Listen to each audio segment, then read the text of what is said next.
go, baby, on MMA Junkie Radio with Gorgeous George and Go.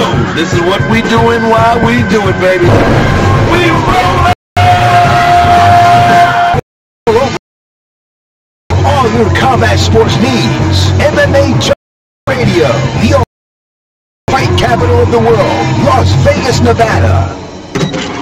The lights are on and the mics are hot. It's time to get your MMA fix, junkies. Take it away, Big John. Gorgeous George and Goes, are you ready? Junkie Nation, are you ready? Let's get it on. Get your hands away from my baby. Nice drop. All right, from the fight capital of the world, you're listening to the MMA Junkie Radio Show, the only show that matters. I'm your host, Gorgeous George. With me, as always, is the devious and dastardly Goes, our ace co-host. To my left, it's the fight analyst, Dan Tom. Producing the show, Josh Friedman back east, and our special co-host for the first hour is one championship vice president and former Strikeforce and UFC bantamweight champion, Miesha Tate. Well, hello, thank you for the warm welcome. Can you guys hear me? There we go. We can, yeah. Okay, there we go. Yeah, like great to have you here. Also, a top-notch axe thrower as well. She's got a lot of talents over there. That was good axe thrower. Yeah. Yeah, remember? Mm-hmm. Oh, it was like where was I? I was in Mammoth, and it was the first time I've done axe throwing. Did I tell you guys, like, I kept missing and I kept missing, but I kept hitting the same miss every time. You were an and accurate misser. over-rotating. Yes, I was accurate misser, exactly. Yeah. And then finally I got some advice, either half a step forward or half a step back, and then finally I started like nailing them. Nice. Yeah, who would have known, right? Yeah. Hey, can I share a funny story with you guys? Mm-hmm. Sure. Well, it's a little. Yeah, you're right. Oh, by the way, on today's show,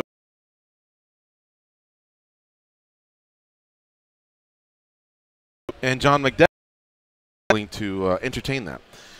Juliet and I were just at the chiropractor. I didn't think Like CIA style? dude, yeah, like Steven Seagal style. Oh, okay. To the point where Chiropractors make me kind of nervous. Do they? I hear you. They do. Sometimes they're not what they're all cracked up to be. Yeah, literally, no pun intended, right? Nice one, Goose. Thanks. All right. So what happened? What happened was she got an adjustment, and I went in before her. But with me, he's like, it looks like we're grappling. Like he has to actually torque my body before you hear like one little pop, right? But with Juliet, just the back alone was like, brrr. That was her spine. Mm-hmm. Then he did the hips each side, you know, and then he in the cervical, which is the top part, you know, like the neck area. He knew that she had a subluxation, which in chiropractic talk, you know, something's out. So he goes to do it, and I'm sitting there, and I'm kind of giggling, you know, like he had a tough time with me, but with her, it sounds like a fireworks show. And all of a sudden, he did her neck one way, and I was like, whoa, like, she all right, you know? And then he goes, oh, now we got to go the other way. Now she's facing me, or the way she's going to twist her neck is facing me. And when he did it, guys, I mean, his arms went like, okay, if you're in your car, you don't understand what I'm saying. But basically, it's like I have one hand over the other with about, 10 inches in between or whatever. And then he turned it, and now the hands were side to side. He just went ta-ta-ta like that, and it looked like he snapped her neck. And I was like, whoa, what is this, a Steven Seagal movie? Like, joking around, but like, and then I turned to her, and she's like, it feels great. But I honestly thought that the doctor was going to say, oh, my God, what did we just do? And we were going to have to go to the desert and find a hole, and that was it. That was the end of Juliet. I don't know what kind of a call I was going to make to her mom, but it looked that bad. It looked like a movie, guys. Wow. And so that giggling went to, like, concern, like, whoa. Like, I remember shaking and then going, whoa, like, what was that? What was that, But half a second later, she said she was okay, but I've never seen nothing like that, like up close like that. I usually don't go in. She had some extra questions. I usually don't go in when she has, that type of stuff. But to see it that close, just like you said, that is scary. Yeah, my neck pops like that if I go to a chiropractor, and it kind of just freaks me out. I used to not let anybody pop my neck at all until I was probably like 26, and then I finally got over it, but it still kind of freaks me out. I really have to like mentally get in the right place to be relaxed. Otherwise I get tense and they're like, relax. I'm like, okay, just don't kill me. Because if it does, it feels like they're gonna break your neck. Yeah, I've seen too many movies or something. I don't know why I felt that way. Now we gotta watch our backs because she can look all the way around now. Right? Oh yeah, dude. Did you ever do the thing at Extreme Couture where the nose, where they pop that? They put the balloon in the nose. I never did. That never That's sounded very crazy. appealing to me. You know, everybody that does it has great results, but they all have this look of pain. Eric like, Nixick said, I slept like a baby for a month. yeah, but did you watch him in the video? He was like, and then afterwards, I don't know if I want to go through all And that. what for, Goes like, is describing, I So- think it's called a cranial release. They put a balloon inside one of your nostrils, inflate it, and basically your nose expands, or one of your nostrils does, until it pops. And I guess there's some sort of a release. Cody Garbrandt had a countdown for the UFC if you ever want to go back and look at it, and he does it. but it makes that I noise. want like a science behind it, because I feel like that's kind of like one of those froofy things that's not really like, oh cool, you expand it. Like, I don't really believe in chiropractic work that much either. Like, I'm a hard sell. Like, you have to really like back that up, because I feel like, okay, I pop my neck all the time. It's like, it's not magical, you know, fix me. Like, I'm a By fan the of, way, like, you may have just stretching. lost the chiropractic sponsorship there. Well, I guess, I don't know. Prove me wrong. Something about what you said though about being comfortable. I feel like I could get more out of my massage session if I'm able to like relax and get Yeah. comfortable. And you said like an issue of having that. And I don't like deep tissue massage either. I'm not Okay. big on massage either. Like, was that weird? So I know- Yeah, What's wrong with a no. massage? Okay, so here's what I think is wrong with massage, especially deep tissue. I think they say that it releases toxins, but I think it causes it. It causes rhabdo. That's like the short word for the long word that I can't pronounce. Rhabdomyolysis, I think is what it's called, maybe. Anyways, it's basically where they crush the tissue. So if you get like in an accident and you're squished between something and you actually burst your cells, like your blood cells, they release, like, I guess what you would call like their guts, like, and then it's waste that your body has to actually take out, and that's what actually causes you to get sick. Not that you're releasing toxins, but you're actually causing them. You're actually crushing the tissue so hard that it's forced to I repair. love deep tissue. She hates deep tissue. Yeah, I don't like it. I mean, I like the elbow. You know, when they get the elbow action going. that kind of hurts me. Does it? Yeah. I like it. I just got to get kind of back to the comfortable. I got to get to that comfortable stage, you know, of the massage. I don't know, maybe different. I'm sure guys and girls have their different worries and preferences as who's massaging you and what's kind of going through your mind. But I know as a guy, I'm kind of like, I got to loosen up first. I feel like I'm not getting my full benefit if I'm not like That loosen happens up and to my into buddy it. as well, Woody. He's like, I just tense up. And I'm like, bro, they're professionals. Stop worrying about anything else. Just go in there and let them work on you. You know, when I get out, I feel real good. The next day when I'm showering, I'm like, oh, yeah, I'm You getting, never feel sick getting everything. after. I You know felt what I mean? sick, and I've had, like, when I was in my training camps and everyone's like, oh, you have to do that. I'm like, whatever, okay. So I went and did it, and I'm like, I feel like crap the next day. Like, I feel very sluggish in my training sessions. It takes me about 2 days to recover from What a about massage acupuncture? like You that. believe in that? The needles? I don't know. I haven't done enough research on that. But there's actually been cases where people have been hospitalized from deep tissue massage because of that rhabdo. I have because- not heard that. Isn't that crazy? Yeah. Look, one guy was I don't know, was massaged by like 2 people at one time and for a couple hours, and it was like such a deep tissue massage. He got severely sick from it Wow. and had to be hospitalized. So. Since we're on the top, how about cupping? You ever done that? Yeah. Again. You did? I've Oh, tried. that I tried it, looks- but like that I'm not freaks me out. a big believer in that either. Me neither. I don't think. I mean, because it brings all that blood to the surface, and then you have those like hickey-looking marks. Yeah. And I can't really understand the concept between that either. Did I it also feel don't- good? I also don't believe in icing. That I'm like the most. Wait sure a minute. Wait of a minute. anything. Hold on a second. I know we're gonna Is there a chamber at your house, or what's going on? How do you? I do hyperbaric. I have a Yeah? hyperbaric chamber. Yeah, but I don't believe in icing. I got an old Chinese uncle There's that actually been 4 peer reviews proving that there's never been a significant benefit to, like any benefit actually, no proven benefit to icing, only damage. And wow. I Yeah. don't know about that one. I swear, Icing, I it's mean, like- a lot of like I know, but athletes it's and a turning lot of around. other countries' Look up athletes. have- Gary Reinl, the anti-Iceman. He's actually been to the White House. Like, he's in charge of like some teams now. He's a doctor, but he is literally on a mission to get people Okay, to are you understand just that talking about icing- the icing like after a workout? Or are you talking about like like when you're inflamed and they put ice packs on you? Both. Like, Ice bath and I don't everything? know, man. That guy. I wouldn't attack an ice bath, but I would say just icing at least one spot is not good. It's not good for you. It really isn't. I know it sounds crazy, but like, why would you want to prohibit inflammation? Inflammation's how you heal. You're not going to either. Like, realistically, if you ice it, it's going to inflame to where it needed to anyways, because that's what your body has to do. As soon as you take the ice off, you can't leave it on there 24/7. Right? You throw ice on an ankle that just broke, it delays the swelling, but it's not going to stop it. Heat. As soon as you take it off, heat, I don't know. Maybe. I'm not. Misha's I'm not. like one of those girls that at 2 years old, she was like, I don't believe in Santa. Don't even bother with it. Yeah, like she She just just knows what's dispelled up it from the all. beginning. Like, No, but seriously, look it up. It's what crazy. tooth fairy? You put the thing under my, And you know how it came up was that a kid, the first kid that like he lost his arm, like he got it severed from his body. I think it was in the 60s, and it was the first time that from icing? he hit. It was on a train. Like he stuck his like arm out or something, and like he got it severed, not from icing. But they put the limb on ice, and they were able to reattach it. So if your limb is separated from the body, ice does have a purpose. But then it became this magical thing, and now it's like $1 billion industry. And they told all the soccer moms in the world, like, anytime your kid gets hurt, you have to ice it. And that's how it became like popular, because people didn't know any better. It's really interesting. Look it up. I was feeling you on a lot of these, but I'll have to look into the icing. The icing is the biggest one. Yeah. Are you Wolverine? Or like, what happens when?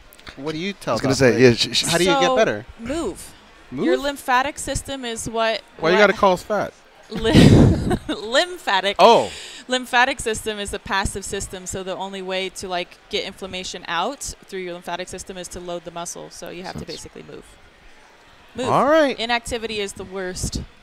Hey, you know what? I don't like medication. Me either. Pills are the devil. That's what I think. That too. Yeah, but I always feel like you know, they do studies like say coffee, and then they like 50 years later they go, hey, turns out that's what I feel like is gonna happen with like Tylenol and all that stuff. Oh yeah. Like, turns out they're starting to with like how it affects your kidneys or your liver and stuff like that. You know. And those stupid commercials at the end, how fast that guy reads through all them terrible things that. I've been saying that. Your eyes may bleed, and that's been going on since like your toes might fall off. That's been going on since like 03 and stuff. I remember like commenting on that, being like, yeah, it's like, you know, tired of stuffy noses, try this, and like, yeah, like anal warts, all these. Like, why would I want that? I'll take the stuffy nose, please. Yeah, I'll keep the stuffy nose. You can keep all the risk of like suicide, and like it's just suicide, and like, yeah, I'm like, wait, there's not even like bleeding out of your eyes. Call the doctor. Yeah, it's not even like stuff's gonna like start happening to you. It's like you might actually just off yourself if you take this. Like, what are you selling? Josh is gonna go a route that we didn't think of. Okay. You wanna hit her with that, Josh?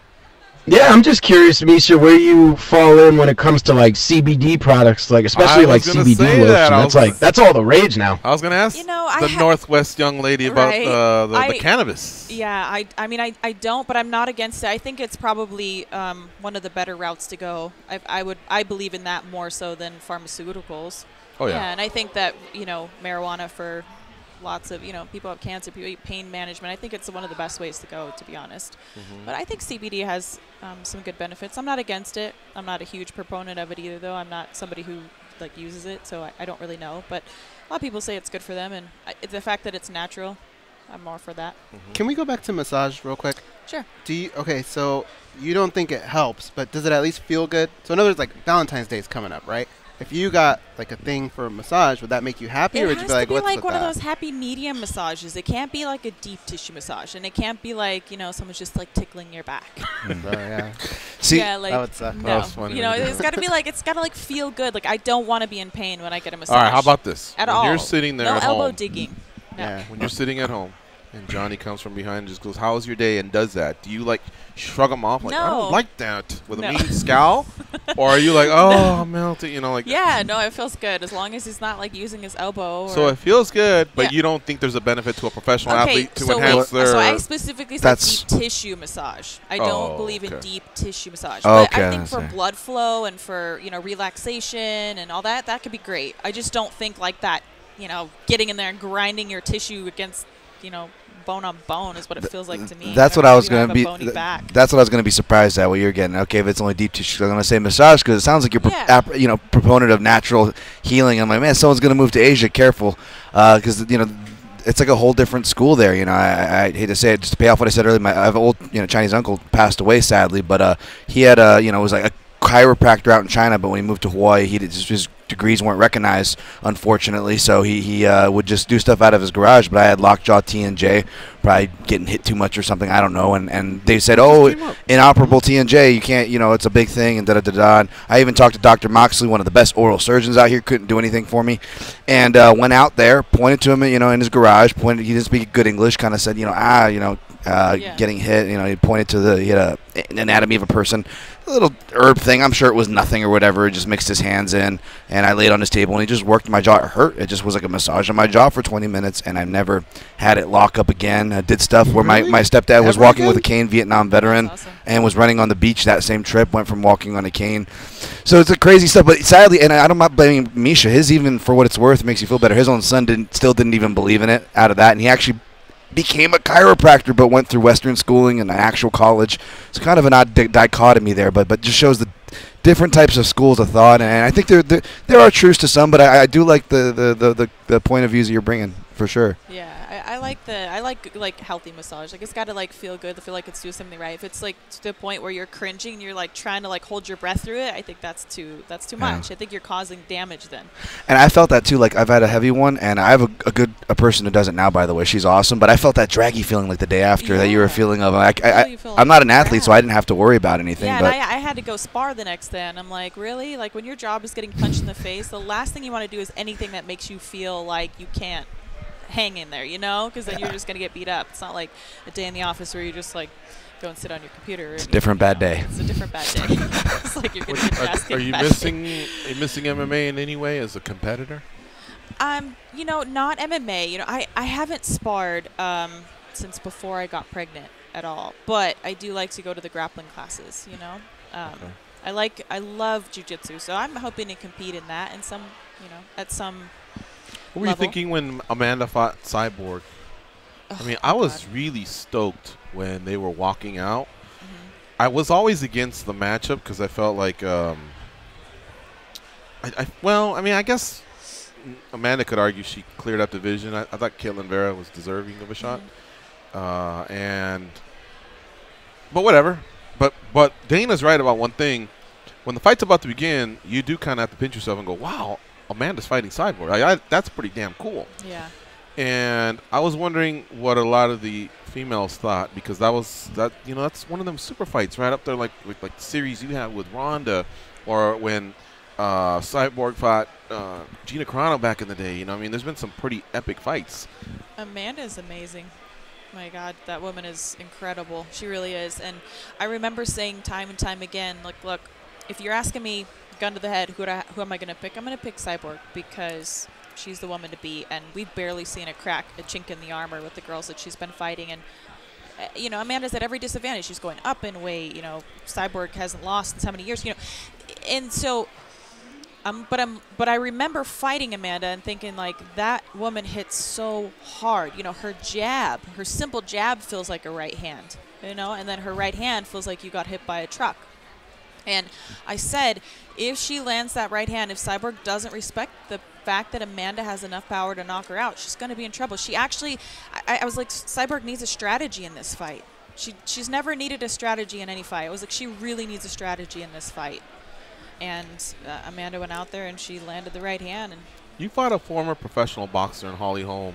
Compare her striking with Amanda's, for example. Oh, the power and the punches is not even okay in the same league. I mean, Amanda hits way harder. So with I mean, it's too late now, but if we turn back the clock 3 years and just immersed Amanda Nunes in boxing, you think she could have some success? Yeah, oh, wow. Absolutely. So it's like that. I think she'd be knocking girls out for sure, definitely. And I think if she ever decides to go that route, she'll be fairly successful just based on her raw power.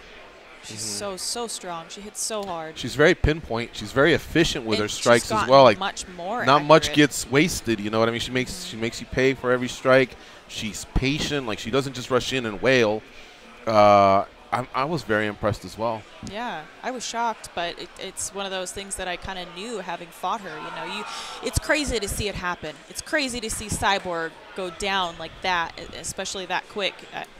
But I remember how hard she hits, and I was like, yeah, I believe it. I've been hit by the woman. She hits really, really hard. You know, as soon as that fight was over, I swear it was like seconds afterwards.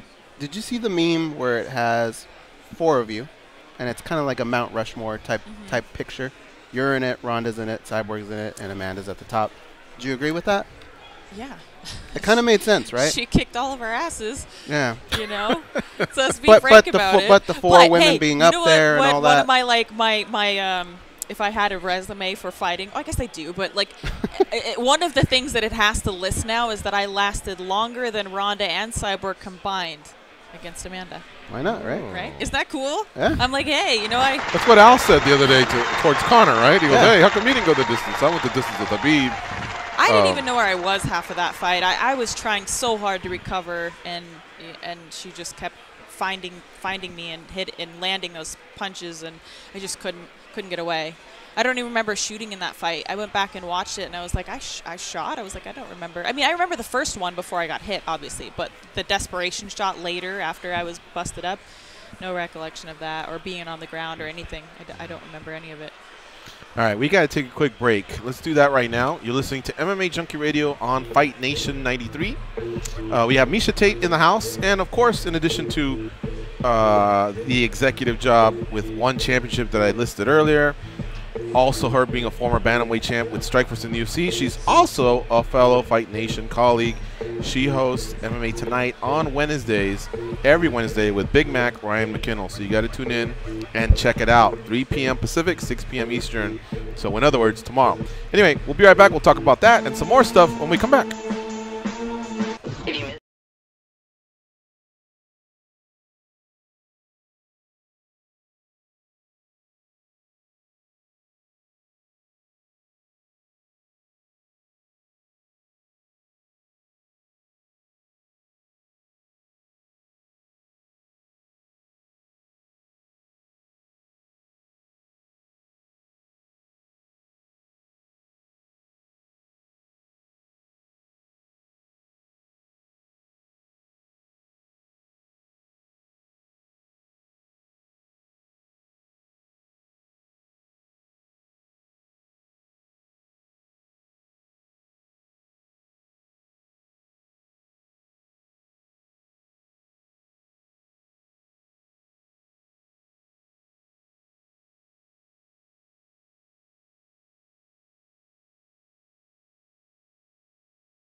and the Houston Rockets. Enjoy all the action from the hardwood on NBA Radio, Series 207 XM86, and streaming on your phone, and at home on Sirius XM connected devices and speakers.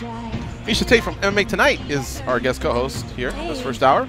Miesha, you're going to be leaving for Singapore when? In a couple months, I think? Is what I hear, the spring of 2019? End of March or early April. Early April would be the latest. You know, I catch a show from time to time, and on a specific Wednesday, you were telling Ryan that you were headed to Singapore to talk about a potential job. He was trying to get it from you, and you were being the vault and not releasing anything. And only because I caught the episode, and only because now you got the job, can we have some fun with it. But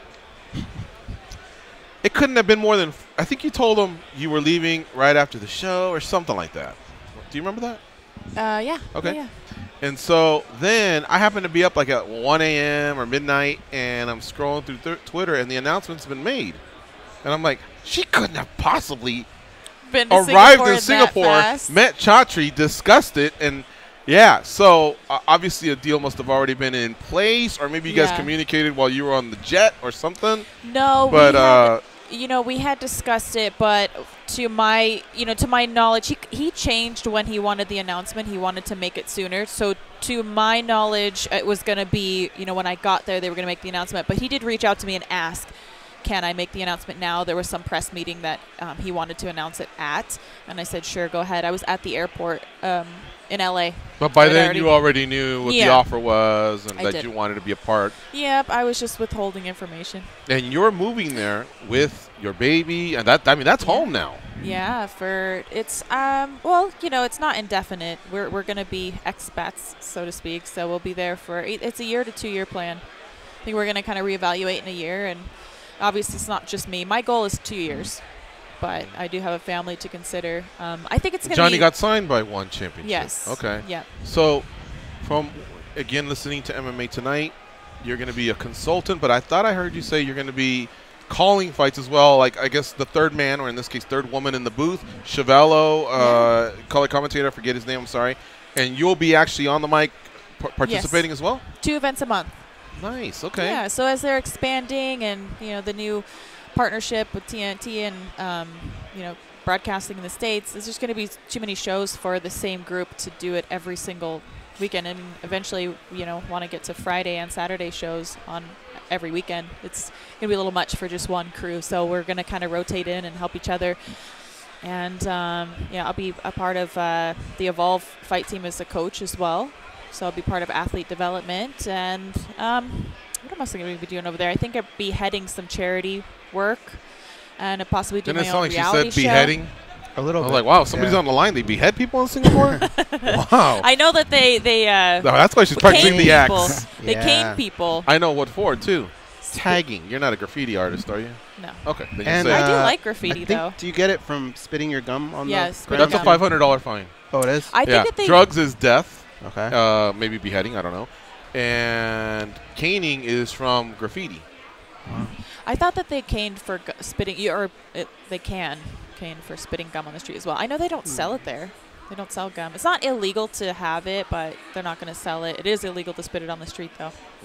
It's very utopian, very clean. But it's so safe. I believe it's at least top 3 safest countries, if not number 1. Probably number 1. Yeah, I believe it is number 1. I'd have to look up that statistic again. Have you already chosen a home, and have you done all that yet? We toured about 5 different places, looked at some high rises. I want to be right smack dab in the middle of it. It's going to be totally different life than I'm used to coming from Washington, and even here, still having a half an acre to move around on. It's going to be very small, very concise, very simple.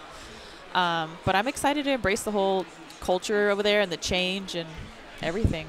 Do you know what your order of business is when you get there, like the first thing you want to do, that type of stuff? In regards to one?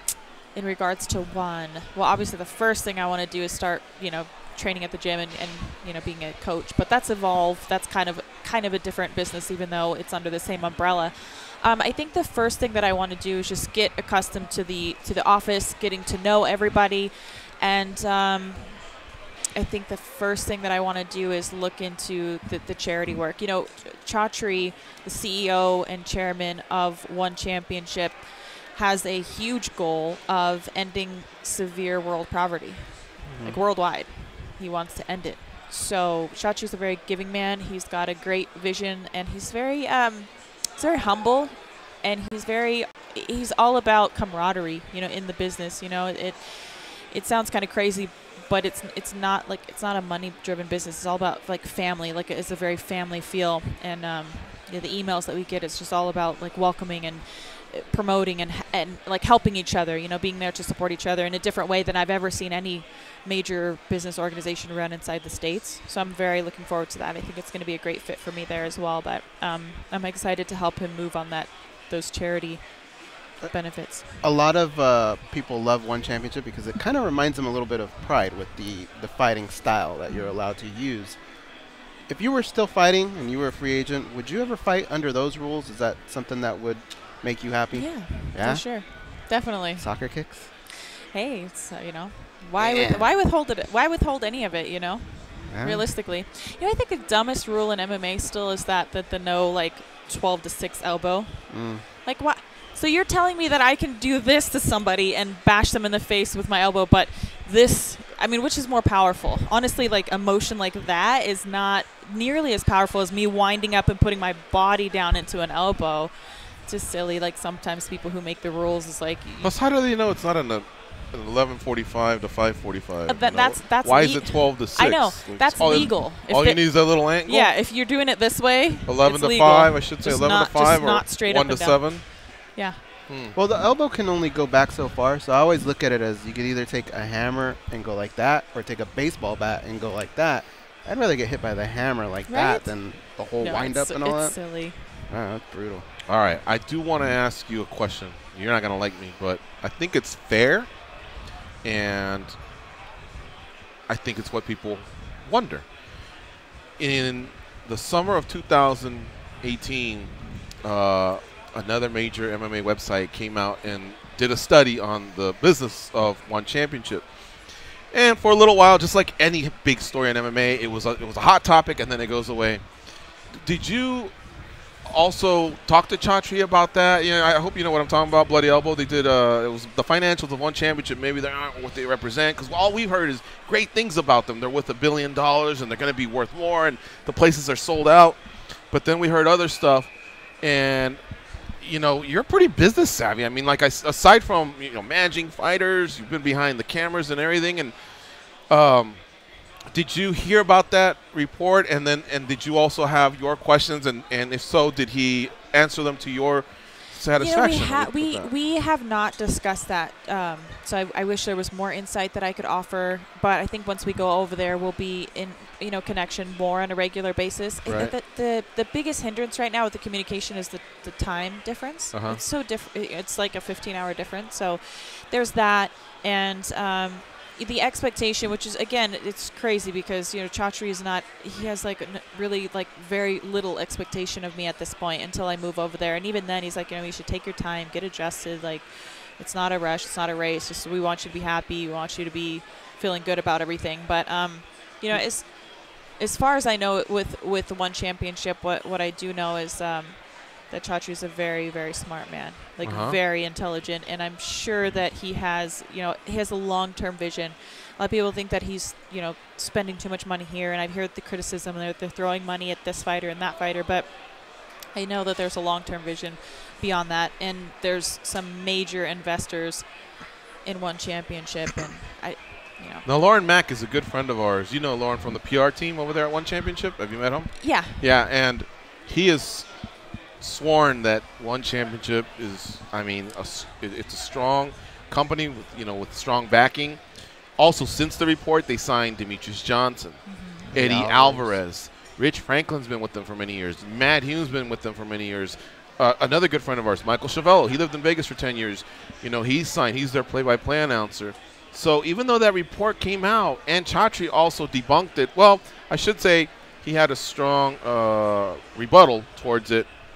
It all just kind of went away, and then I just wondered what had happened since then. But I knew that and then you got signed. You know what I mean? So I'm like, I wonder if there's going to be a follow-up to that, because that they should be fair if you're going to put out an article like that, and One Championship can show, hey, look, we're growing, Right. we're signing, you know, then I don't know. It sucks that it happened like that because, you know, MMA fans, they'll run with whatever they hear. Right. But I think that the proof is in the pudding. You know, I think that you can watch one championship expanding, and their app is awesome. Their fight Yes. cards are beautiful to watch, like the production.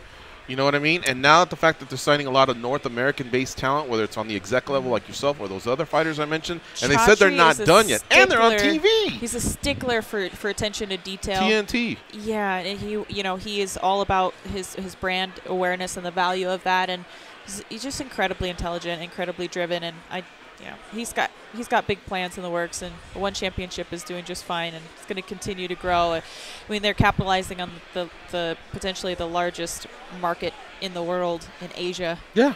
So No doubt. they're one championship is the UFC to Asia, and they're only getting bigger and better. Josh, can you give me an update on our next guest? Is he ready to go, or should we sneak in the last break right now before the guest calls? We sneak in a break. Let's do that. That way we're do not that. rushed. Yeah, all right. You're listening to MMA Junkie Radio on Fight Nation Channel 93. Gregor Gillespie will be calling in soon from the UFC. He'll be fighting Yancy Medeiros. How about that fight, guys? Great fight. At UFC on ESPN +1 in Brooklyn. It's this Saturday.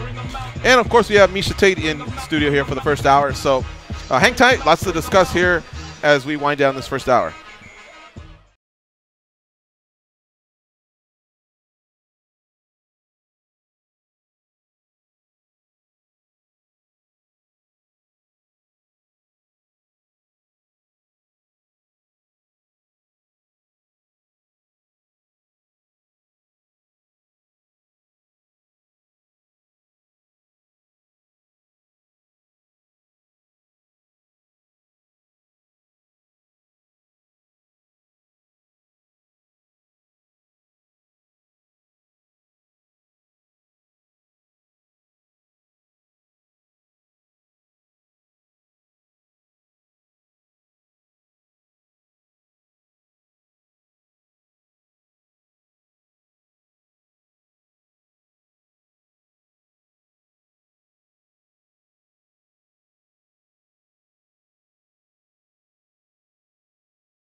There ain't no grave can hold my body down. For of the bill. It's going to be on ESPN Plus. Part of the card's actually on ESPN. Gillespie's undefeated at 12-0. His last win was over Vince Pichel, also in the state of New York, but in Utica this past summer, and now he faces Yancy Medeiros. It's going to be a great fight. You got to check it out. And Gregor Gillespie joins us now on the hotline. What's up, Gregor? How you doing? Hey, did you guys play that song on purpose? Probably. Well, you guys know that's my walkout song, right? Yeah, man. We like to do that. Exactly. Our producer's very, very savvy, so tip of the hat to Josh, the producer. Oh, that's pretty cool. Yeah, man, that got me going there. All right. Hey, I try not to listen to the song until fight night. You guys screwed it up a little bit. I'm literally, I hated listening to my walkout song before because it would just like get me all pumped up, and I'm like, I gotta save that. Like I can't hear this song before. Yeah, shut it off. Exactly. That feeling. I don't want to feel that until Saturday night. Wait, so it was a good thing or a bad thing that we just played it? No, it's all right. You didn't play enough of it to get me going. Okay. Hey, Gregor, so you had an awesome performance this past June. And even though that took you to 5-0 in the UFC and 12-0, I feel like that one really, really like had people now wanting to see more of Gregor Gillespie, the contender to the UFC lightweight title. My question is, why did it take us about 7 months to see you again? Was that by your choice? Were you injured, or were they just slow to book you? No injuries. Actually, I was really healthy after that. This is the first summer that I've had to really enjoy without having a fight over the summer or at the end of the summer. I have a new fishing boat. I wanted to fish. I wanted to be with my family. And, I got 2 fights in early in the year. I try to fight 3 times a year. And actually, I am fighting 3 times in a year to date. So I am fighting 3 times since last January. I just didn't get 3 fights in the year of 2018. But, I got to enjoy the summer. I got to be out of my boat. I got to be with all my friends back in upstate New York. I got to do all the fishing that I wanted to do. And I got to enjoy my new fishing boat. So I had a good summer. That's the first time I've had in quite a few years. So now, when it comes to the fishing, so we're originally from California. Now we live in Las Vegas. But my buddies go out and chase the marlins down by Mexico. What do you go fishing after? All right, so something completely different. You guys are out in the ocean, obviously. I live in Long Island now, so a lot of the fishing in Long Island is ocean fishing. It's a lot of striper and tuna and fish like that, off the shore. They're fluke and flounder. But what I do is upstate New York in like the Finger Lakes region and up on Lake Ontario, and we're salmon fishing, we're muskie fishing, a little bit of bass fishing, and some pike fishing. But it's all big, predatory freshwater fish. Do you troll for the fish, or the salmon? Yeah, that's my thing. That's my jam right there. I love trolling. Yeah, that's my thing. That's why my dad and I used to go fishing in the Puget Sound up in the Pacific Northwest. Just troll. You just throw what are those called? You drop the weight down on them. They're not like poles, but the downriggers. There you go. The downriggers. Yeah, you just drop those in and you just cruise around and drink beer. And yeah. Not until I was 21. Same thing for salmon fishing. You drop I'm sure that's when you started. What's that? She wanted to clear the fact that she didn't drink the beer until she was 21, but like all of us. Until she's 21. Yeah. No, really. When did you pop your first beer, Miesha, with your pops fishing? What, 14 maybe?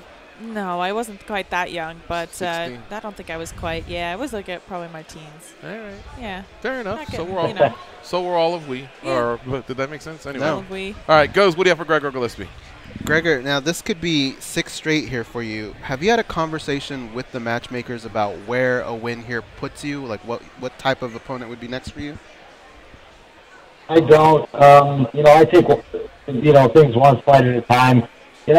Obviously, if you've seen me fight, you've seen my interviews. I don't call anyone out, and first of all, I'm not a guy that's going to talk shit. I'm not a talker, and I'm not going to call anyone out because after a fight, man, as you guys know, it's like such a weight off your shoulders. I don't want to be thinking about a fight right after. So if we got to get back to the drawing board a little quicker this time, I will. I know it's not a layoff this time of 6 or 7 months. But I haven't had that talk yet. I need to get past this weekend first. I'm focused on doing that. From what I've heard from a few people that have fought Yancy, the thing about him is you come in with a game plan, but I don't talk about Yancy. We're not talking about my opponents. I don't do it. Not talking about the opponent? I avoid that topic at all. Yeah, I don't do that. When did you pop your first beer then? Let's go that route. Oh, fuck. Probably like 15, no, probably 14 or 15. Like I was on a wrestling trip in Florida. How about your last beer? Actually, that was May 31st, 2010. Oh, wow. And that's the morning that I drove myself into rehab. How about that? That's when the conversation started, right? So May 30th was not a good night. If on the 31st is when you had this. No, it was. You know, it was. I knew I was going in the next day, and I tried to do my best to have some fun. Wasn't quite there. Went into rehab the next morning. It was probably the best decision I ever made.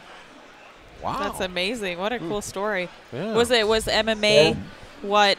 I mean, did MMA have anything to do with the turning point? Was it after that you got involved? Forgive me for not knowing this. No, absolutely not. No, absolutely not. At that point, I was like maybe a year and a half removed from my last year of eligibility in college wrestling. You know, obviously you get 4 years. I used those up. I did very well in college, and I actually swore that I was never going to compete again. I was very sick of that, you know, regimented and super disciplined lifestyle. And I actually remember when I was done, I remember saying to someone, my sentence is served. You know, I did my time. I'm done. I'm going to have some fun now. And I was watching a Frankie Edgar fight, drinking beers one night with a buddy. He's like, you'd be really good at this. I said, shut the fuck up, man. I don't want to talk about this. I'm never going to fight. And then about 2.5 years later, I got clean and sober. I started wrestling again. Jordan Burroughs won my weight class and won his first world title. And I said, I got to get out of this sport. He's going to take over. And I predicted that one. So I got into fighting. And here I am. Damn. Amazing. So, yeah. All right. Dan, what do you have for Gregor Gillespie? You know, kind of along those same lines of what got you into fighting, I guess I wanted to ask you more about your grappling game, Gregor. You know, before you got to the UFC, tried to get some footage on you. There wasn't a lot, but I was really impressed with what I saw. And a lot of times, you know, wrestlers, they translate obviously well to MMA. They transfer obviously well to grappling. But when you see wrestlers kind of like yourself or even a Michael Chandler, the guys who they're not afraid to put hooks in early on in their career and ride positions, and that's really impressive, man. Can you talk about that turn that got you from a wrestler? Because I know you said when you were done with wrestling, you were done. But you ended up getting back in. Was the grappling, or was it more just the MMA that kind of drew you back into the competitive fire? All right, so I'll give you the abridged version of how this happened. I got clean and sober. I went back. I finished school where I actually wrestled at Edinburgh. I had another year of school left after my last year of eligibility. I did that. I got a coaching offer down in Hofstra in Long Island, New York. I took that offer, moved down there, was coaching for a year. I started doing like private wrestling lessons out of an MMA gym in my spare time. Someone needed like a sparring partner who was, you know, they needed a wrestler. They said, put gloves on, just try to take me down. I said, you got it. And I was like, he was a good guy too. And I was like beating him. So I was like, oh my God, I could do this. And I started like messing around doing the classes at that MMA gym. I said, I'm pretty good at this, man. So I said, after 1 year of coaching, I said, I think I'm done with the coaching. I think I'm going to pursue this, and I'll just teach wrestling in my spare time to make a few bucks. And that's what got me started. And then, you know, I really loved the grappling, obviously being a wrestler. And I was more of a ground wrestler anyways. I was a top guy. Obviously, if you're familiar with wrestling, there's neutral, top, and bottom. I was a top guy, and it probably shows in my fighting. I love top control. And I got introduced to Joe Scarola over at Gracie Baja in up in Long Island, New York, and he showed me the ropes, and he had me slow down my wrestling a little bit. I was using a lot of like pace to beat guys and get them tired in jiu-jitsu, and he said, that's not really the way to do it, man. And he taught me to slow it down and look for my openings, and we really have clicked. So he showed me how to become a real grappler, not just a wrestler grappler, you know? I got one. Do you remember your first sparring session? Because you talk about coming from wrestling, and I sure remember my first sparring session, and I hated it. I hated it because I was flat-footed, and I was getting beat up, and I just didn't understand how to do it. Yeah. And it's crazy. The transformation is like as you get going, you do it more and more, how you fall in love with it. You know, and I had points where I was just loved the striking aspect of it. But I'm curious what your first experience was. Sparring. Oh, man. I know what my first experience was. It was something along the lines of every time someone threw a punch at me, I shot. It was something along the lines of that. I would throw a punch. If they threw back, I would shoot. If they threw first, I would shoot. It was like I didn't really understand the striking at first, and I really didn't do any pad work or much drilling leading up to my first sparring. It was kind of just like, hey, can you spar? I need a guy that can wrestle. I said, yeah, sure, I'll try it out. I mean, And then once I sparred a few times, I actually kind of did it backwards. I think I met my striking coach and my head coach now, Keith Trimble, after I'd already sparred. And then he taught me how to strike, and we did a lot of pad work. We did a lot of drilling. And then I was actually sparring, and I was sparring real guys like Ryan LaFleur and Dennis Bermudez and Yves Edwards a few times came in and we were messing around. But, like, I remember going with Ryan LaFleur, and, like, I couldn't just take him down. He was obviously a very seasoned fighter at that point, and I was diving in on shots, and Keith's like, listen, man, you have to learn how to pick your shots and use your strikes into your shots. This is a fight. It's not wrestling. And that stuck with me. And that must have been, like, probably 4 or 5 years ago. And it was like 5 years ago. He's like, listen, man, you have to learn how to use your strikes into your takedowns. You can't just dive in from a mile away. You're going to get caught doing that. And so we've worked on that ever since.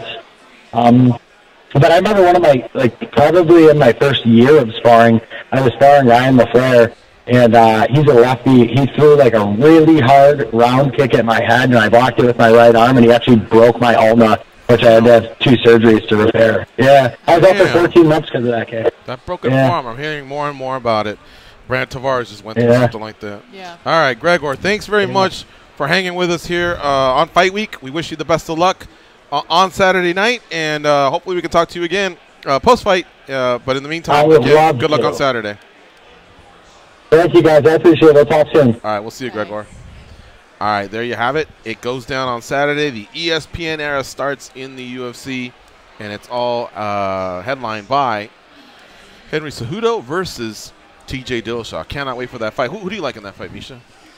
Oh, man, they're both good. I think, obviously I feel like TJ because he's just so experienced and, he's, I don't know, the bigger guy. I know a lot of people are worried about his cut, but the one thing that I feel like TJ is really dialed in and has a solid team around him, that's the thing. Like, he's invested so much into himself, and I feel like he'll be able to get down and make that cut, and he wrestled forever. It's not new to him. Yeah, it's the first time we've seen him at 125, but I guarantee you it's not the first time he's had to be this dedicated. It's not the first time he's cut weight. It's not a totally foreign field to him. So I'm confident that he'll be able to go down and, and move light on his feet. It's very hard to catch and take down for anybody, even somebody like Henry Cejudo, who's phenomenal at wrestling. Again, it's not just wrestling. Yeah. What did you think of Gregor's approach to not even wanting to talk about his opponent? Like that, have we heard that before, or has it been a while? Not at all. Like maybe strategy, but never. Didn't even want to hear the name, right? I know he's never called people out. Like he never did that. Like I remember. That I remember. But yeah, to never not even talk about your opponent, I've never heard that. No, that was interesting. I feel like that one threw you for a loop. Oh yeah. You're like, I thought anything goes. Why are you here? Yeah. That's what I was thinking. Yeah, I feel bad. I feel bad to peel back the curtain a bit. I caught one of his interviews earlier this week with Luke, I believe, and it was a similar thing. So yeah, tried to. Oh, and you didn't even give them a heads up. I actually did. I gave you a heads up. Not to like that extreme where not even like. Oh yeah, don't. Well, I said don't go for. I said don't go with regular questions for this guy. Any of that's gonna throw back. Saying parlaying it to fishing. So I had an approach actually to connect Yancey to fishing in Hawaii to get him to go talk about it through the back door, but that kind of got anyways. I should have been better about warning you guys. I guess. To what he's done in the sport, 12-0, 5-0 in the UFC, but I disagree with that. I think there's got to be some promotion of your own fight, not just Dillashaw and Cejudo. I don't care whether you're getting paid pay-per-view points or not. People are listening. They want to know what you think, who I want to be a fan of. You're not just going to be the fan of the same people forever. It depends what he's okay with. And the minute he said fishing, there's a lot of people that love to fish. They probably had a connection at that moment. You know what I mean? So if he's not going to call people out after the fights, and he doesn't want to talk much about the opponent pre-fight, that makes it tough. It makes it harder maybe to sell. But I felt like we got into a whole interesting we got into a whole other interesting conversation. You get to know him a little bit more as a person because we had a dig, We had the beer, that was interesting. Right? I mean, I feel like we kind of dug a little deeper than the rudimentary questions. So, like, what do you think about this person? I was going to say. We have to jet, and I know our time's up with you. So thanks so much for stopping by. Thank you, guys. And I loved it. Hopefully before you leave, we can sneak you in here one more time. Yes. But in the meantime, please say hello to Johnny and Amaya. I will. And we will see you. We'll see you soon, and we'll hear from you tomorrow on MMA Tonight, 3 Pacific, 6 Eastern, with Big Mac Ryan McKinnell. That's Miesha Tate. Follow her on Twitter at Miesha Tate, and we'll be right back after this top of the hour break.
During the commercial break, they were all tested for performance-enhancing drugs. George and Goes came back clean, but Dan tested positive for Viagra. Like a lot of it. Here are the boys.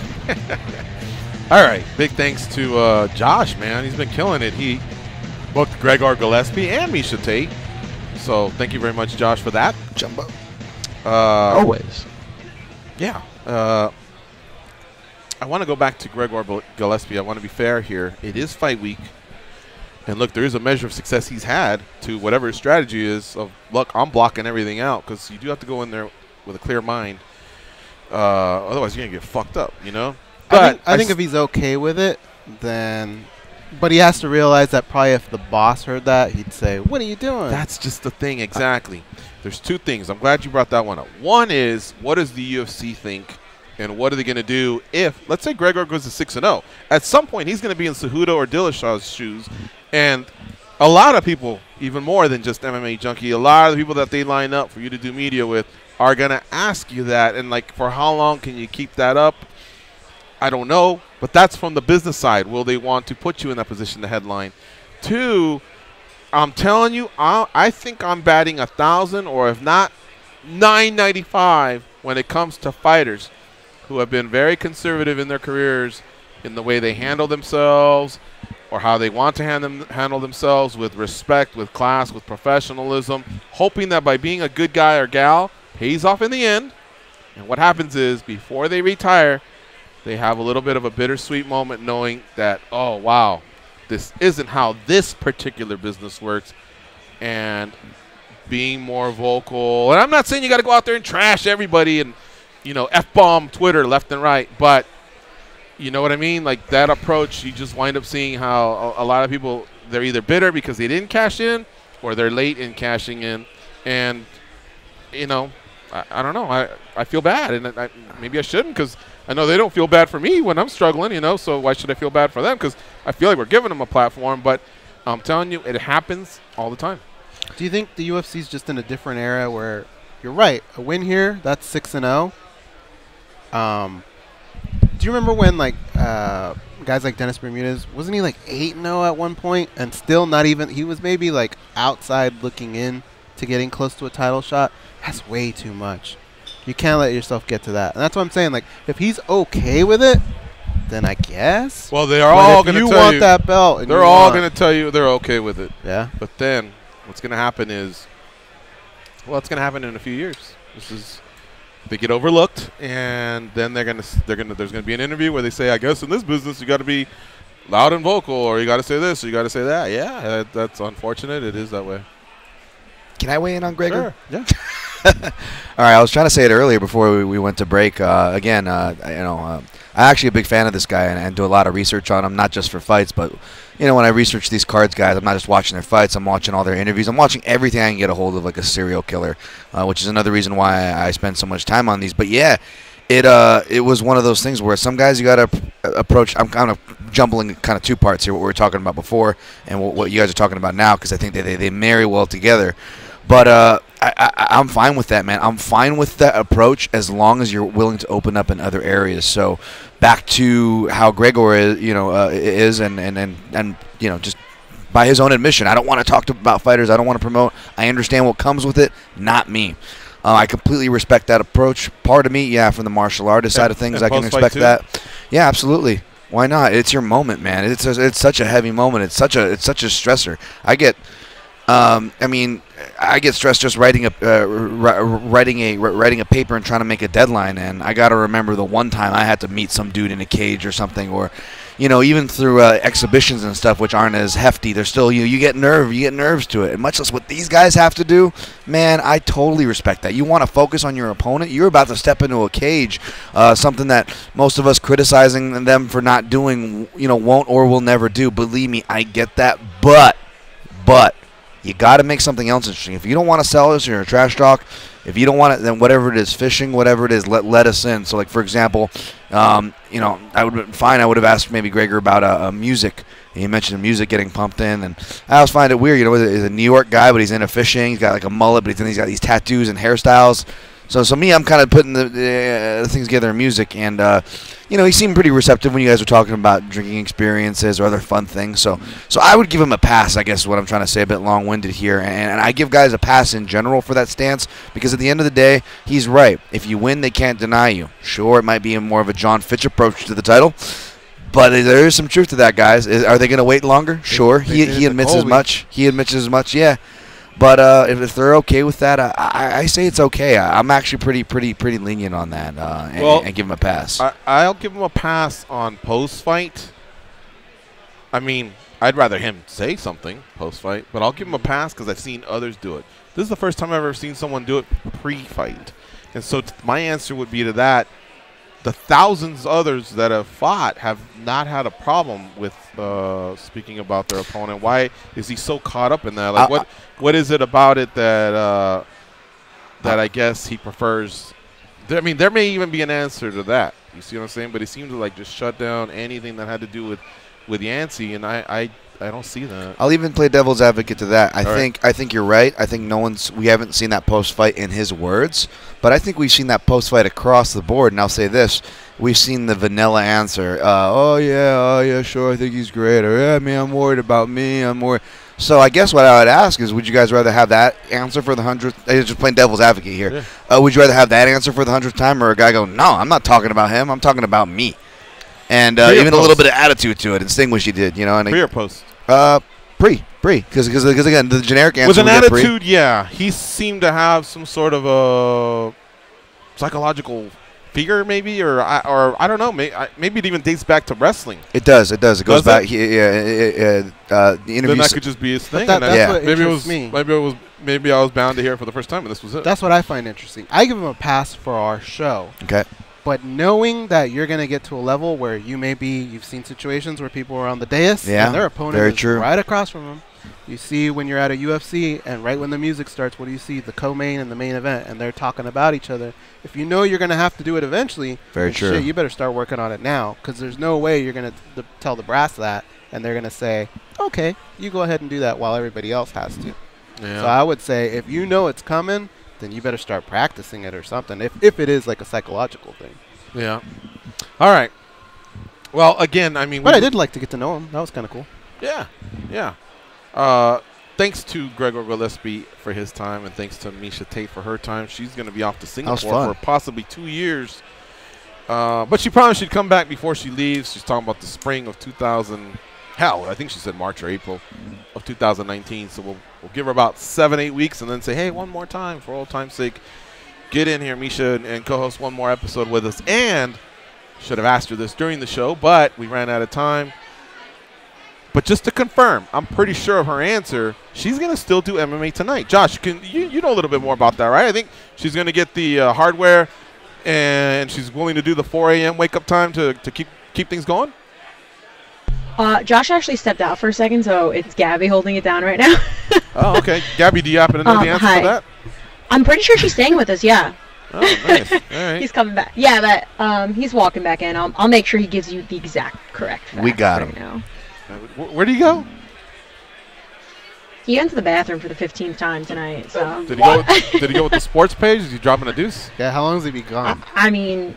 he's been gone like 20 minutes, I think. Josh sounds like he has got my bladder, man. Sounds like he's got my bladder, guys. This is awesome. Is this my own AP throwing me under the bus? You already did it on MMA tonight, and now you're going to jump on there. Throw me under the bus for using the restroom. 100%. I'm so sorry I don't wear a colostomy bag on me, so I don't have to go for 4 freaking hours. Guys, my apologies, for Gabby. using the bathroom. I'm so very sorry. Tell you he was in the bathroom. You know what? Next time I'll just go in my pants. I won't even go to the bathroom. I won't even step out. I'll just soil myself so I don't have to inconvenience Josh and Gabby drama. I love it. Gabby, was he jiffy popping on the way out?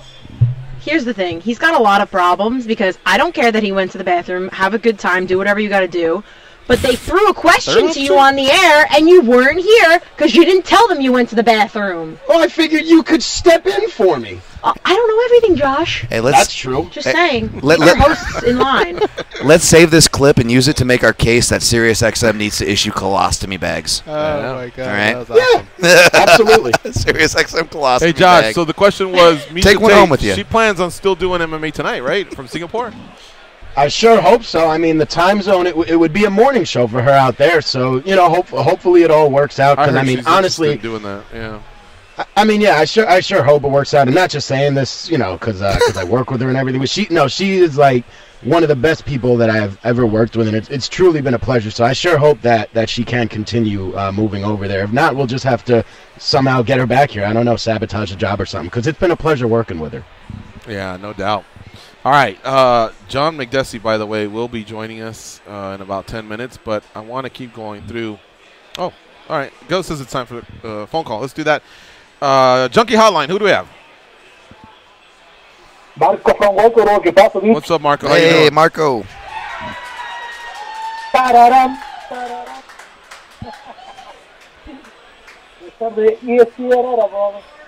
Have you already done ESPN Plus?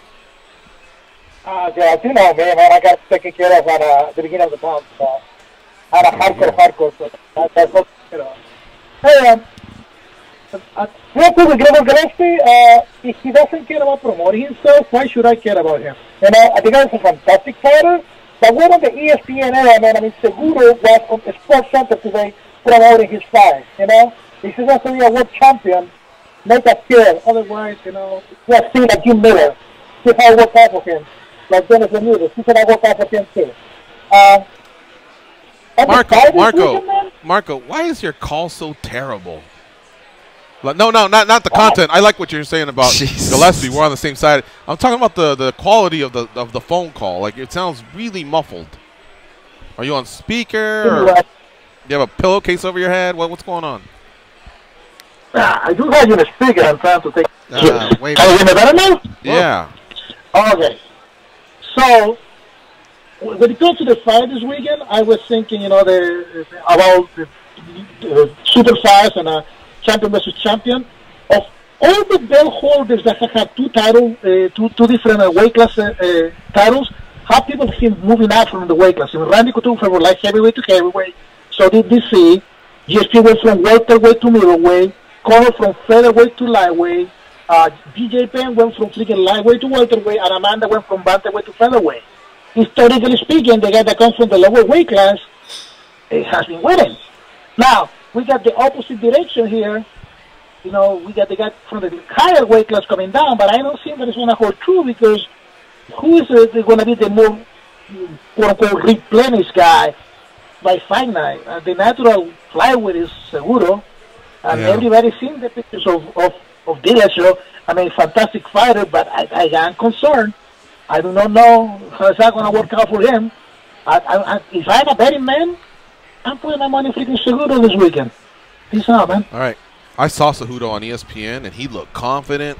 He brought up some very interesting points, you know, in terms of this fight. And I think he's saying the same thing. What's his rehydration going to be like? And let's not forget, the guy, remember I referenced, I think it was on our video that we did, guys, yesterday. I referenced, you know, TJ has been knocked out. And if you recall, it was from a guy who mostly we know as a flyweight. Now he's been a bantamweight last few years. But I think skill versus skill, I think a lot of people, anybody that is backing Dillashaw, more power to you. I hear exactly what you're saying, because Dillashaw is a beast. But there's that one intangible of the weight cut. We don't know how he's going to respond to it, because he's never done it before. He has told us, I've always been a lighter weight bantamweight. That's true. And the only reason that can you guys hear that, Josh, on your end? Yes. Okay, there we go. It's gone. The only reason, now I forgot what I was going to say. Oh, the only reason he got in these sweepstakes is because he was going to fight Cody Garbrandt. Cody Garbrandt couldn't go. And then he thought, you know what, before this historical record-breaking, or it may have been record-tying, I can't remember, title defense by Demetrius Johnson, he wanted to be the guy to upend that. And at the time, beating Demetrius Johnson didn't mean you just beat the flyweight champion. It means you were beating the current pound-for-pound champion. Now, of course, that went away, and, you know, Cejudo made history by defeating, you know, Demetrius Johnson and all that. But it seemed like, I guess, Dillashaw felt like that was still something he wanted to pursue. But I don't believe that was ever his intent when he was a bantamweight champ. Because one thing he hasn't done is cleared out his division. It just so happened that he got that fire lit under them when it was, DJ Dillashaw talk, and then now it became Cejudo talk, and the champ. We're in the champ era. So we'll see. But agree with Marco, and I think we've all said it. The one big intangible is the weight cut. All right, a couple of fight announcements here. Edson Barbosa will be facing Justin Gaethje. All right. Did you do it? Oh, Edson Barbosa will be facing Justin Gaethje at UFC on ESPN +6 in Nashville. A, I didn't even know they were going to Nashville. And B, that's one hell of a fight. Yeah. Can't wait to see that one, man. I like that one. That's a good Bunch one. of announcements today. Yeah, crazy. Yeah. And then, speaking of Nashville, guys, Anthony Pettis moves up to 170 to face Stephen Thompson. Stylistically, I love the matchup. And Dan pointed out that that's a camp that's actually had some good success preparing for Stephen Thompson. The thing is, I've always felt like Pettis was a little bit of an undersized lightweight, and now he's going up to welterweight. Luckily, he's not going up against some bruiser that's just going to be tossing him all over the octagon and making him pay, for that extra pounds he doesn't carry. That's not really Stephen Thompson's forte. That's not really the way that he approaches these fights. So I think we're going to be in for a very exciting matchup, and that's one hell of a 1-2 punch to announce for the UFC going to Nashville. I like that. I'm excited for the Barbosa Gaethje one more leg kicks, baby. Cerrone returning, who has the most leg kicks in the division, or in the UFC, I should say, and then lightweight leaders Gaethje and Barbosa there. I will say, I'm a little. Maybe I'll get more excited when it gets to fight week. I just don't see why Pettis is moving up there. He's got a underrated counter right hand himself, but I don't know if it's going to be a Woodley counter right hand to keep him away or the reach, but we'll see. I'm sure I'll be much more excited once fight week comes for that one. Yeah. I think the only thing I could think of, Dan, is he may just have wanted to avoid another loss at lightweight. It's like you can play with a little bit of the they call it house money when you move up, knowing, hey, look, if I won, look what I just did. But if you lose, well, what do you want? The smaller guy lost. So that, and the fact that maybe in so much of his teammates' preparations for Stephen Thompson, they just felt like, you know what, if only you were Anthony Pettis, we could have, we could maybe strike in this sort of fashion or whatever, and now Pettis has a chance to shine. Now, I know a lot of you that are close to the Nashville, Tennessee area are going, hey, Big Mouth, tell us when it is. Okay, so now that we know the UFC is going to Nashville, it's on March 23rd. And again, they have Pettis versus Thompson, Barbosa versus Gaethje, and get this, Curtis Blades versus Justin Willis. That's a nice 1, 2, 3 I didn't even see that punch. booking. Yeah, nice 1, 2, 3 punch. March 23rd in Nashville. All right, let's take a quick break. You're listening to MMA Junkie Radio on Fight Nation Channel 93. Stay close. We'll be right back.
Just George and goes.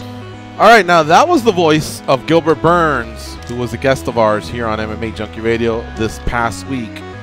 And like he stated, hey, it's polite, but it is a call out. I want to take on John Makdessi.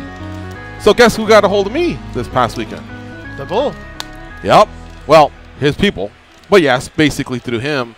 Hey, I heard what was said, and I want to come on the show. And frankly, I said let's make it organic. I don't want to know what you think of it now. Tell us on the show. And joining us now on the hotline is John Makdessi. What's up, John? How you doing?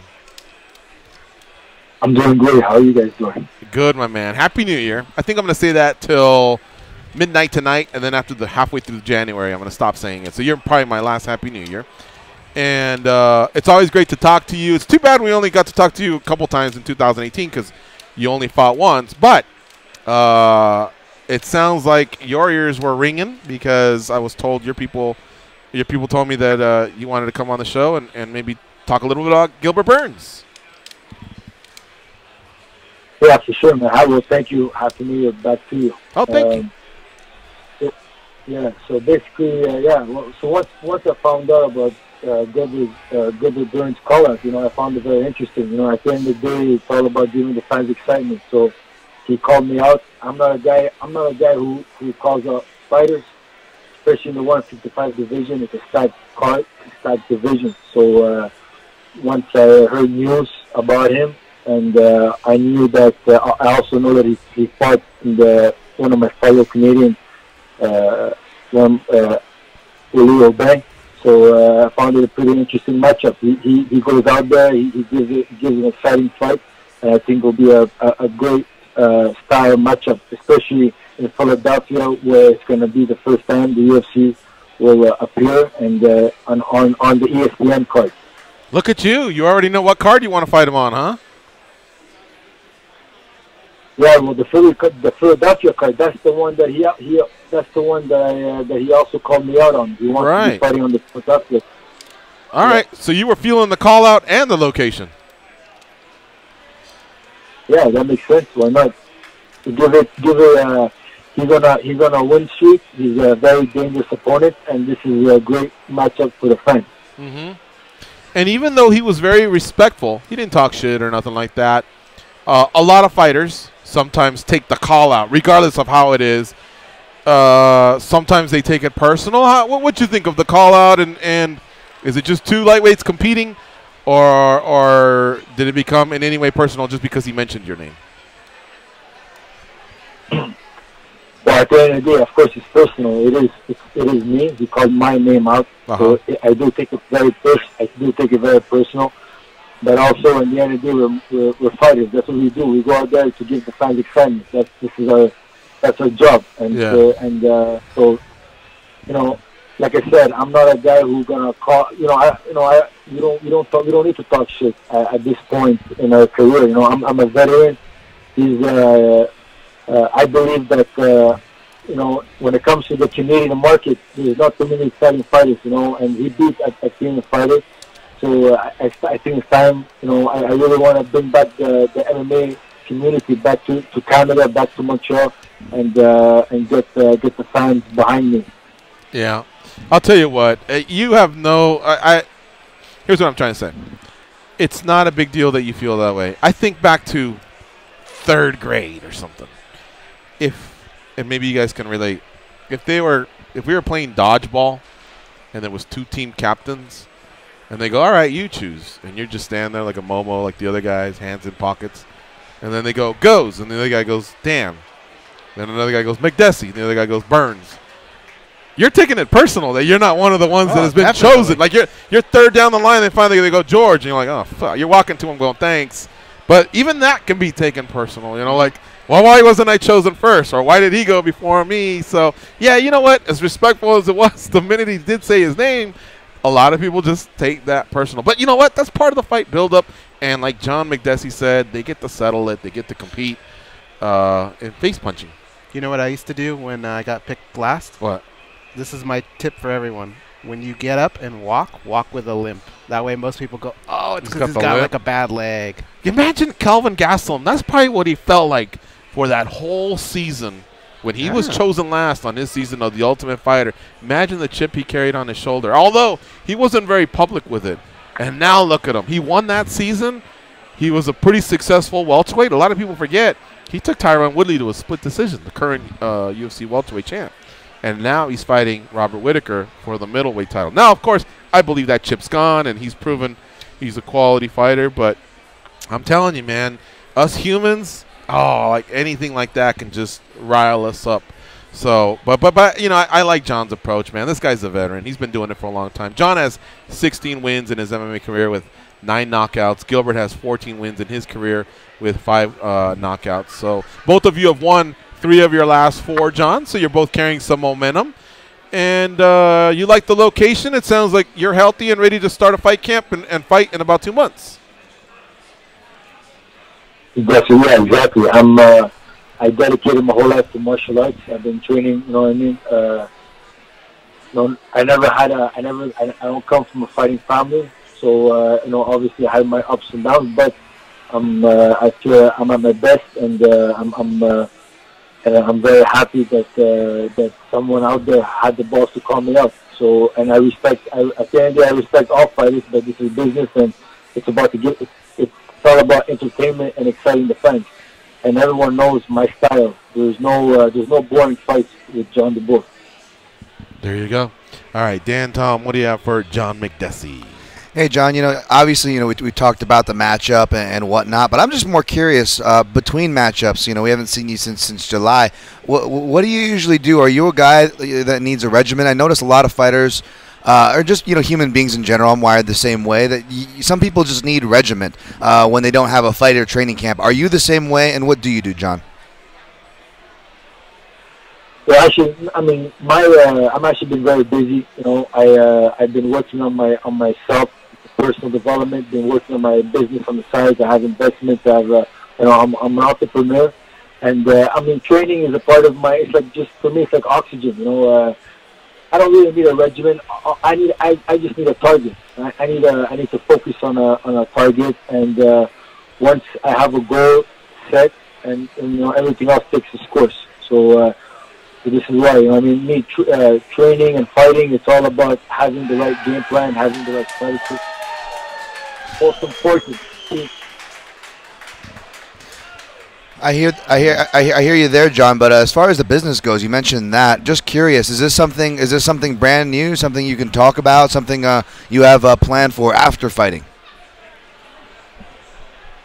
I mean, yes, I'm always working. I'm always, you know, trying to be smart with my platform in the UFC and with my earnings. Here, I live in Montreal. I'm based out of Montreal, Laval. I travel to Milwaukee. I associate myself with Lucas Sports. Right now, I'm training with Lucas Sports and Duke Rufus. And here in Laval, I'm developing my own gym. With my older brother, I have a supper club called Tega Laval.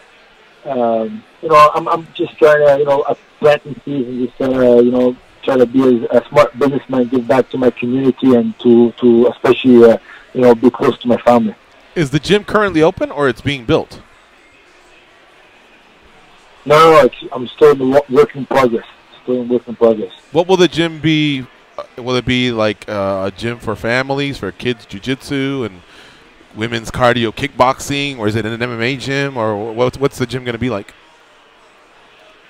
Right now, my goal is to something that my other passion that I discovered is kind of to help other people. So it's going to be more intimate, one-on-one private sessions in my home.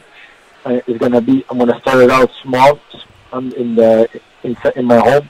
I'm going to create a nice gym in the basement where people can come, and I can cater to the individual personal development, to fitness, to nutrition, to health, everything that I kind of learned through martial arts and fighting, and working with, you know, having great mentors, you know, developing good, you know, having good development with other professional people, you know, in the nutrition world, in the mental strength coaching. You know, I worked with Brian Kane. He's a mental performance coach. He worked with a lot of great athletes. You know, George St. Pierre.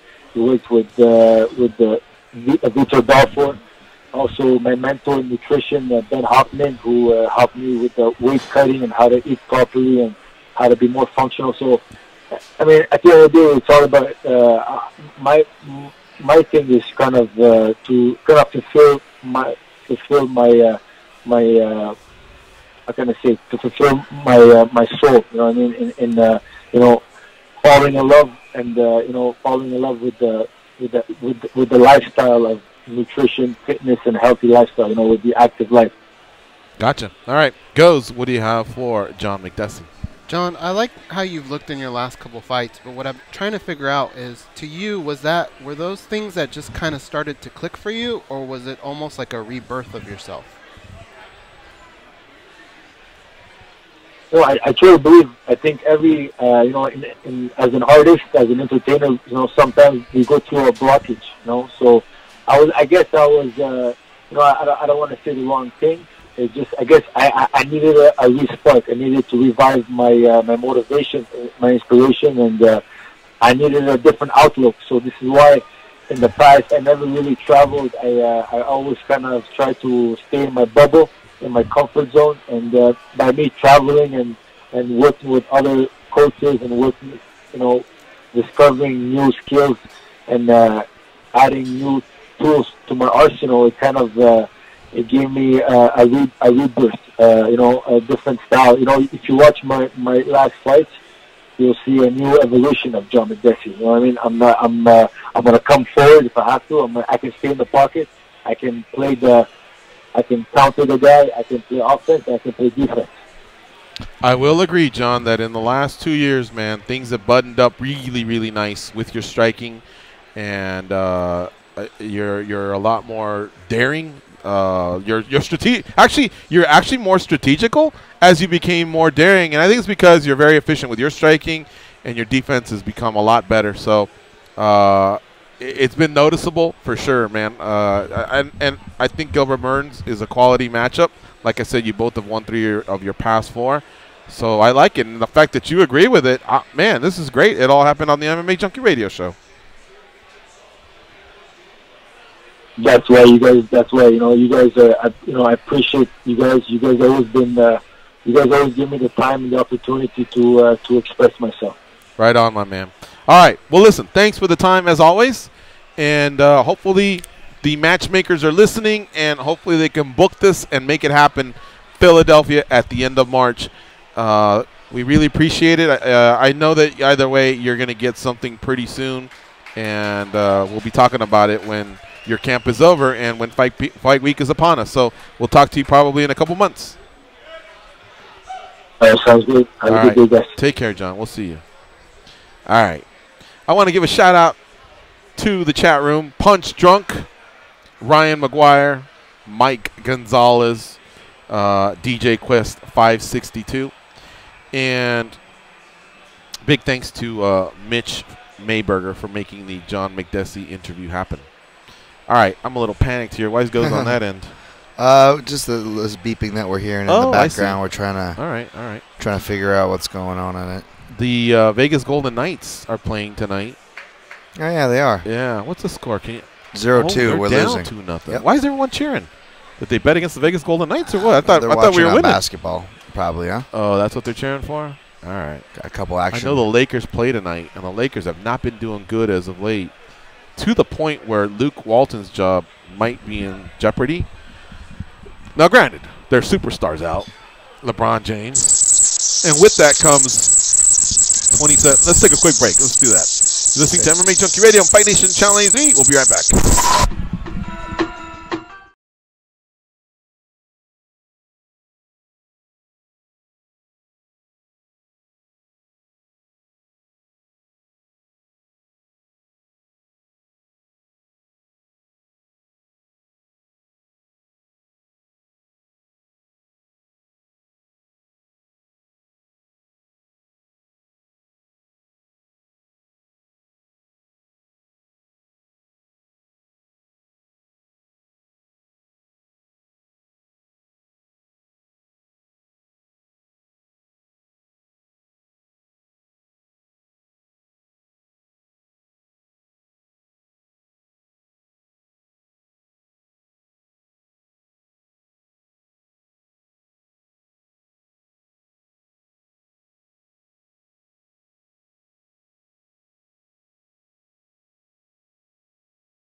SiriusXM's official blog reporter. For official rules and to enter, go to SiriusXM.com/Super Bowl and do that before January 23rd. No additional purchase is necessary. The NFL entities is defined and the official rules have not offered or sponsored the sweepstakes in any way. All right. I think we solved our little issue there that we had before the break. Thanks for hanging in there with us. I want to say one quick thing here. Ali Abdelaziz, one of those shakers and movers in the sport of mixed martial arts. He's got the Dominance MMA agency, and he manages a lot of fighters. He was quick to come out with a tweet that says, not so fast, Barbosa and Gagey. It's not official, and he's also saying, especially not in Tennessee. So let's keep an eye on that. Either way, we know the UFC is going to Tennessee. That's official, and maybe the other matchups are official. Thompson versus Pettis, Willis versus Millender. Sorry, not Millender. Curtis Blades. Those sound like they're official. So we'll see. Keep an eye on MMAjunkie for that, and we'll definitely keep you posted. All right. So if you want to call in, we have a few minutes before we bounce, but we got a couple issues that we still got to clean up. But that number is 877-FIGHT-93, 877-FIGHT-93. You can connect with us. We're on live for about another 15 minutes. In the meantime, we should do our daily debate, and the guys have cooked up another good one. If you all are ready to go, let's do this. Let's do it. Here we go. Which men's fighter, guys, is the most likely to win his first #UFC title in 2019? Your choices are Israel Adesanya, Kelvin Gastelum, Dustin Poirier, and Kamaru Usman. So basically we have a middleweight, two middleweights, lightweight, and a welterweight. Wow. You go first, Gilles. All right. For me, it's between the two middleweights. I mean, you look at the two other divisions. They've had their king. I mean, granted, we got a new one with Habib, but I don't know if he's going to be letting go of that anytime soon. He's never the lost. Two middleweights, I think it's going to come down to them. And I just feel like even going back, and this may sound silly, but even going back to the tough season, it just felt like Kelvin always had this look on his face like, I know I got this. He always seemed to step ahead and everything. He's got this confidence, this swag about him. I feel like it's going to happen. My pick is Kelvin Gastelum. How about you, Dan?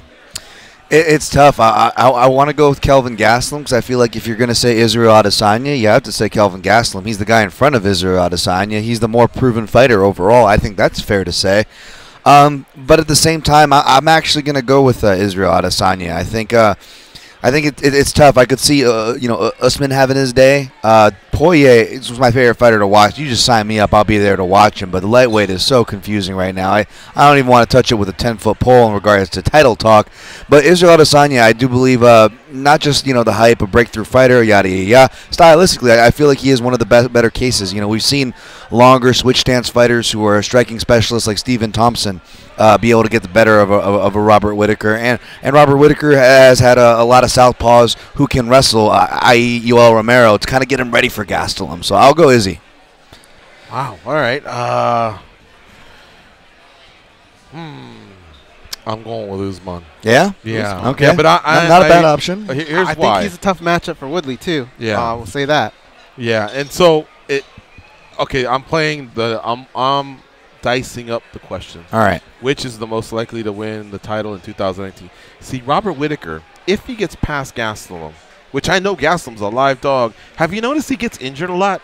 And we have these long spells before he fights again? Mm-hmm. Yeah. So I just don't know if Adesanya could very well win. Good point. It's just he may not be the dance partner in 2019 because Jacare's also, he's kind of taking a step back, but, he's part of the equation. Adesanya could win and get injured. So I'm just saying because he doesn't have the fight lined up, I'm pushing him off to the side. So now it's a race between Gastelum and Usman because Poirier is behind Ferguson. Mm-hmm. He's behind McGregor, the rematch again, or anything else that might happen in that division. And he starts to fight somebody to get to that, and it's just such a deep division. Plus, again, the guy at the top of the heap is undefeated. So my little process of elimination is Kamaru Usman. Not to say that that's going to be my pick on March 2nd at UFC 235, but I just think he's the most likely to win the title in 2019. Can I throw a mini debate within the big debate? Yes, I love those. Of the four, who do you think, if they all won a title, who do you think would reign the longest? Israel Adesanya. That would be my pick too. He looks I'm like picking Kelvin. His ceiling to be is first, but up I think there, he would reign and he longer. reminds me a little bit of Jones and a little bit of Anderson, and those guys have had reigns. How about you, Dan? Man, I'd want to say Usman, but then I feel like I would have to go roll with Usman in the beginning if he's such a tough matchup that he's going to hold that title for a long time. So I'll go with Izzy as well. Yeah. All right. 3,287 of you voted. And I guess what? They all agreed with Dan Tom. 53% of these guys went with Israel Adesanya. In second place was Kelvin Gastelum, goes his choice. My choice came in third, which was Kamaru Usman. And Dustin Poirier, he came in at 9%. And I don't think it's anything against Dustin. I just think that he's a little bit further back. It's that division. And it's a tough division. Now, as many of you are probably already pointing out, what about Ferguson? See, technically, Ferguson, this was caught by Uncle Matt E. from our editorial. He's technically been a champion. And the question was his first UFC title. He won the title, the interim title, when he defeated Kevin Lee in October of 2017. So that has been more than a year. Can you believe that? Since that fight? Wow. Yeah. All right. That's our daily debate brought to you by the MMA Junkie Radio team. So why is there a problem with Gaethje versus Edson Barbosa? Did Ali get any more specific than that? No, that was just the tweet right there. That was it, huh? Yeah. All right. Well, we'll have to keep an eye on that one. Holly Holm saying that Cyborg deserves a rematch with Amanda Nunes. However, she wants Nunes after UFC 235. Now, she's the opposite of Gregor Gillespie. She not only is, well, I shouldn't say this. She's not talking about Aspen Ladd. She's bypassing Aspen Ladd because obviously she's thinking, not only am I fighting Aspen Ladd, I'm going to beat her, and after I beat her, I want to fight Amanda Nunes after she fights Chris Cyborg. I don't see a big problem with that because I don't think she's overlooking her opponent. She's just looking to the future. Everybody does it, right? Now, she's planting a seed. If she were continuously talking about the matchup and this, now it seems like, okay, you're wasting time here. Do you have somebody in front of you? I think she's just kind of, planting the seed. Letting people know this is what I would like to do with my career versus them telling you this is what you're going to do with your career. Right. I think it all comes from, you know what? The people in history that have done it and it's blown up in their face, they just had to put up with the old, I told you so, you overlooked your opponent, this, that, or whatever. And if you're not willing to live with those consequences, then guess what? Yeah, you're more than likely willing to defer. It's going to happen in the NFL this week. Tom Brady is going to be asked, hey, man, who do you want to face, the Rams or the Saints? First we got the Kansas City Chiefs in front of us. We got to compete with them and blah, blah, blah. And if you go down the 53-man roster and all the coaches that they have, you may be lucky if somebody goes, I really want Breeze in the Super Bowl. It's just not going to happen. A lot comes with that pressure, and a lot of people just don't want to risk it.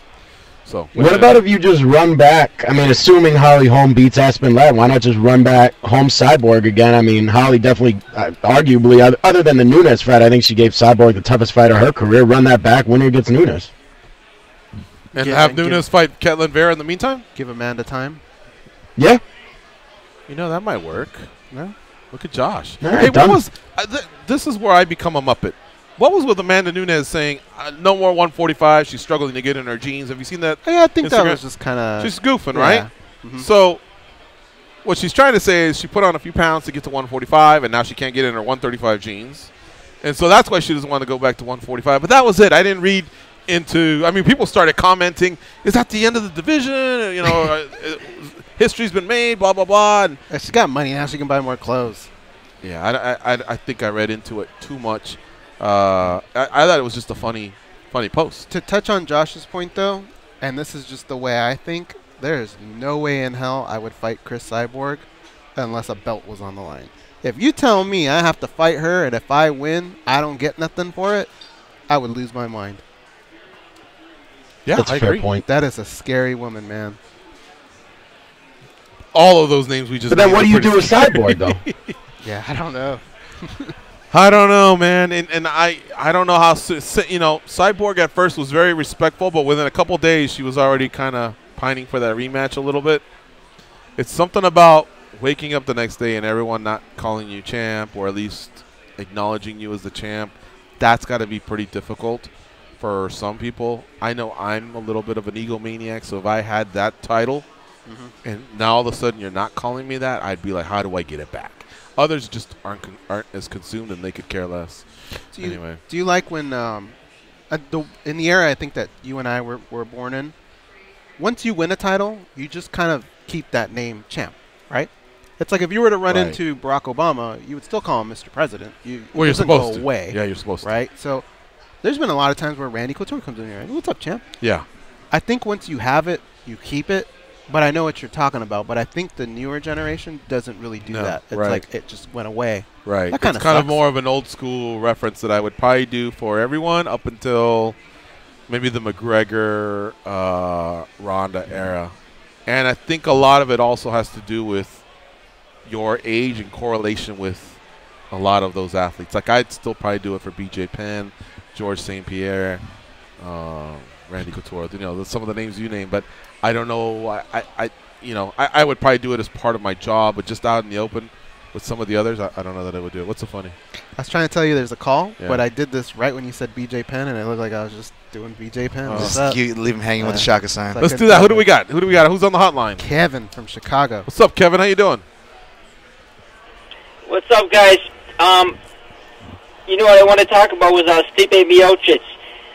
Are they going to give this dude a rematch or what? I mean, Danny Cormier, he's not going to get that Brock Lesnar fight. It doesn't sound like it. And who else is he going to fight? He has no one else to fight. Stipe Miocic is the fight to make. He's not going to retire by March 20th. That's a load of bull crap. He's just saying that to leverage for more money. And, trying to time his, set a date, a deadline, so UFC kind of, oh, no, don't retire, we want you back. He needs to give him that rematch, because Stipe Miocic earned it. UFC is disrespecting him, not even giving him a fight. He tried to get that Derek Lewis fight. Derek Lewis turned it down. I don't know what they're doing with Stipe Miocic, man. He's the most defended heavyweight titles. This is total bullshit, but they need to get that right, give him the rematch, because he has earned it. What do you guys think? Okay, so if Lesnar's out of the equation, then yes, I agree. It should be Miocic. And I think even DC has said that. And so if Lesnar's out of the equation, I think you can count on seeing DC defend against Stipe Miocic. Now, what it doesn't look like is that it'll happen before his deadline of March 20th, I believe. Because the last pay-per-view that's going up, I mean, we already have UFC 234 set out there with Whitaker and Gastelum, and we have UFC 235 set with John Jones versus Anthony Smith and Tyron Woodley versus Kamaru Usman. So you're not going to put DC on that one, and the Australia card is definitely too soon.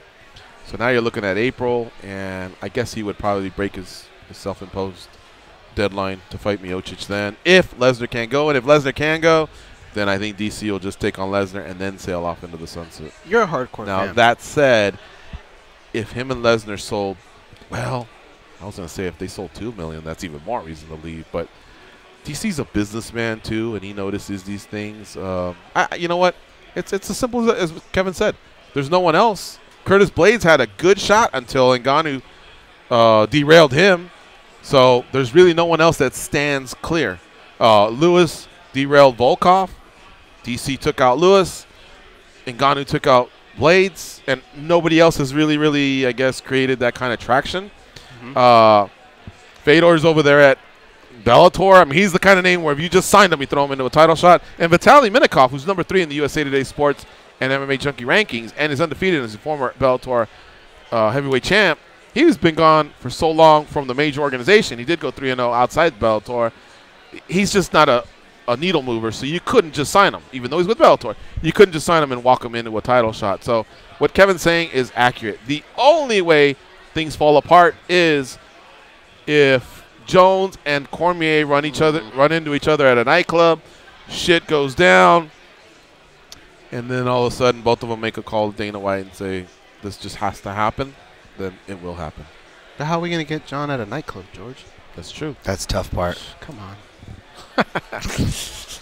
All right. I think we can say that's our show for today. Thanks, Kevin, by the way, for the call. And stay tuned, man. I expect a DC announcement on many fronts, actually. You see that picture he took with Kobe Bryant?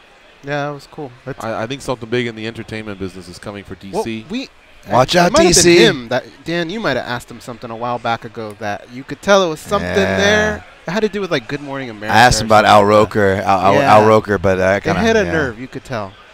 Well, he was laughing. He was laughing it off, but he knew but we he were had on to something. There was something. I could see DC being the next Al Roker. I mean, dude, Al Roker's got to be tired of those Macy Thanksgiving Days parade. Like, he looks like he is one off comment from just going on like a shanking spree in the crowd every time they cut to him, right? Yeah. It's got to be the easiest job. He's got a demon in there. We know it. All right, folks, we are out of here. I'll leave you with a couple Twitter handles. Miesha Tate, at Miesha Tate.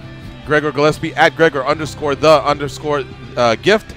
And John Makdessi, at John Makdessi. Let them know you heard him on the at MMA Junkie Radio Show. For Josh and Dan and Goes, I'm George. Have a nice day and be a champion.